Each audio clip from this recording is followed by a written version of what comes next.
ফল আমদানির উপর duty impose করছেন 132%। 100 টাকার ফল 132 টাকা ডিউটি দিতে হবে। ভাই পৃথিবীর সব দেশে একেবারে জঙ্গল, উগান্ডা বলেন, নাইজেরিয়া বলেন, যে জায়গায় যান না কেন, ফল সবচেয়ে সহজলভ্য এবং সবচেয়ে দাম কম। ওই দেশের অন্যান্য উপাদানের থেকে ফল দাম কম, হয় নিজেরা উৎপাদন করতেছে, না হইলে সমানে আমদানি করতেছে।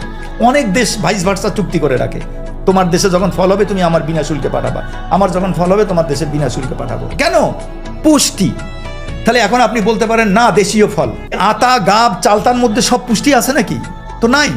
আমার কমলা সামান্য উৎপাদন হচ্ছে 20 কোটি মানুষকে, ইজ ইট পসিবল? যখন হবে তখন আপনি ডিউটি বাড়ায় দেন, আমার দেশীয় শিল্প ডেভেলপ করুক। আপনি পট করে কাট ডাউন করে দিলেন, কাট ডাউন করে এদিকে জিরো। 1 কেজি আপেলের দাম 500 টাকার নিচে নাই, আঙ্গুর 500 টাকার নিচে নাই, কমলা মালটা 500 টাকার নিচে নাই। তা আপনি কাট করে দিলেন, কি করলেন? দেশের স্বার্থে। আপনি তো বলবেন দেশের স্বার্থে, তো আমি বলবো অন্য কিছুর স্বার্থে। কোনটা? ভিটামিন, তারপরে ফুড সাপ্লিমেন্ট, শত শত কোটি টাকার পুরো বাংলাদেশ ভরে গেছে ফুড সাপ্লিমেন্টে। আর vitamin, vitamin, food supplement, vitamin, food supplement.